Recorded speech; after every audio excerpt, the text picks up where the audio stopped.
Hello. Magde-demo ako paano gamitin itong ating daily sales and expense report.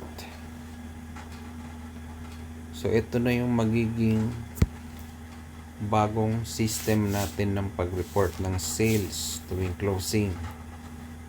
Sa old system natin, tina-type or ini-edit lang yung form na nasa GC, which is minsan may mga ibang crew na mali-mali, minsan nababali yung date or namamali yung pag-type ng numbers, saka minsan nakakaligtaan yung may hindi nabura na bawa nung nakaraang araw yung petty cash. So prone sa maraming error yung dating system natin. At the same time, mas matrabaho din sa akin or sa ngayon yung VA natin na nag-i-input ng mga sales, dahil sa 19 store manual input yung sales. So itong new system natin, automated na ito. Pag-report ng crew or kung yung crew hindi maka-report, so dapat yung supervisor yung magre-report nito. So pag submit ng report, automatic ito nandun na agad sa database sa Google Sheet. Hindi na kailangan i-type, automatic na siya doon lalabas. So mas madali. So pag click nyo ng link, ito yung itsura ng form na makikita nyo, daily sales and expense report. So yung una, kailangan yung pumili. Anyway, pag may nakita kayong red asterisk sa title ng questionnaire, ibig sabihin required siya. Hindi pwedeng wala kayong pipiliin dyan, or else hindi nyo isasubmit yan. So report type, new report kapag una pa lang kayong magre-report. Okay. What if kinaumagahan na realize nyo na mali pala yung nai-report nyo, or kaya yung duty kinaumagahan nag-conduct din ng opening inventory, tapos malaki yung discrepancy at mali pala yung nai-report kagabi. So pwede kang mag-submit ng another report, at this time ang pipiliin mo ngayon ay revision or corrected report. In that way, makikita ko rin doon sa database na may revision. So ako na bahalang mag-delete ng lumang report. Okay? So ngayon, kunwari, new report. Tapos store branch name,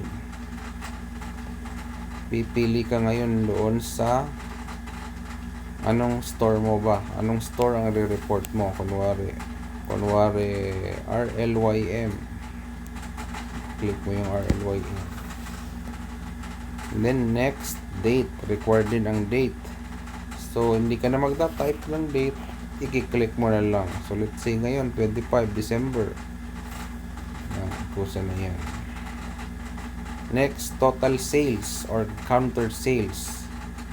So ang ilalagay nyo dito, huwag kayong maguguluhan o malilito. Ang ilalagay nyo dito ay counter sales, yung total sales, hindi yung remittance. Total sales dapat. Yung remittance, hindi na kailangan ditong i-report kasi kusa na siyang i-calculate doon sa aking database sa Google Sheet. So, ako na bahala nun. Total lang ang ilalagay. At huwag kayo palang gagamit ng comma kapag magta-type kayo ng number. Point lang ang pwede kung may decimal. Halimbawa, naka 11,000 kunwari ang sales. So, 11,000. Hindi na kailangan lagyan ng comma after ng 11. Or else, hindi yan magsasubmit or mag-e-error yan. So, dapat wala ng comma. Let's say 11,000. Over. Itong over, since wala siyang asterisk, so hindi siya required kung wala. Kung meron, di lagyan nyo. Let's say over ng 5. Kung wala, okay lang kahit blank. Petty cash. Okay lang to kahit blank kasi walang asterisk. Next, total expenses. So, total expenses, ito yung mga store and stock operation, stocks and store operations, including discount. So, let's say, may bumili kayo ng yellow, 30 pesos. Tapos, may senior discount na 12 pesos. So, ang ilalagay nyo dito is yung total na. Total expense. So, 30 plus 12, let's say 42. Salary. Kunwari, ano ngayon? Kunwari, linggo ngayon at may cash basis yung salary ng empleyado na nakabantay doon. So, halimbawa, nagbawas siya ng salary niya, let's say 2.5. So, dito niya i-report 2.5. Let's say may short naman siya. May short siya na 40 pesos. So, dito niya ilagay 40. Then, cash advance. Kung merong cash advance, ilagay dito. Kung wala namang cash advance, okay lang kahit blank. So, let's say may cash advance. Tag-cash advance yung bantay ng 1,000. So, 1,000. Remember, wala dapat comma at walang anything na alphabet dyan. So, number lang. Or else, hindi yan magsasubmit. Next, petty cash hiram. Yung hiniram. Kung wala naman, okay lang. Blank. Kung meron, type nyo. Complement. Okay lang din blank. Kung wala naman. Next, employee name or nickname. So, required ito. May asterisk. Dapat meron kayong input dito. So, nickname lang para hindi naman gano'ng mahaba ang itatype nyo.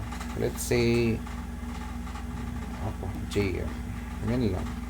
At least may reference lang kung sino yung nag-report. Nakikita ko doon sa database. Then, additional notes. Kung meron. Kung may nag-CA, halimbawa, may nag-CA, so dito nyo ilalagay additional notes. CA. Sino? JM. O kaya naman, kunwari, dalawang bantay sa siya, no, parehas nag-CA tig 500.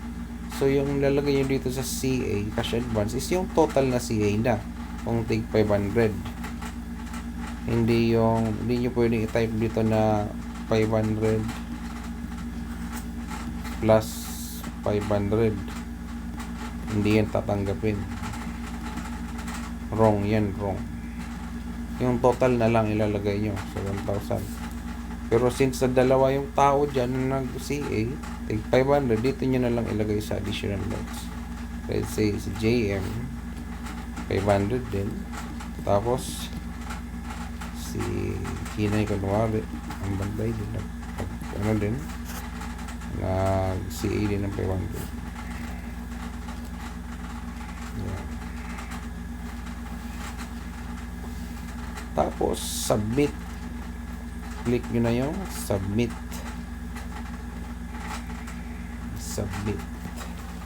Yan na, yan ang bubungad sa inyo kung successful. Nakalagay daily sales and expense report, your response has been recorded. So ano na yun, goods na yun, nandun na yun sa database, automatic makikita ko na yun doon in real time. So yun lang, napakadali naman. So exit nyo na lang. Or halimbawa supervisor ako, ako na lang yung magre-report sa mga store na hawak ko. So pilitin nyo lang submit another response, then mag-report na naman kayo ng next store kung ikaw yung supervisor at hindi makapag-report yung tao mo. Pero dapat as much as possible, kung sino yung bantay sa store, siya dapat ang mag-report nito. Alright.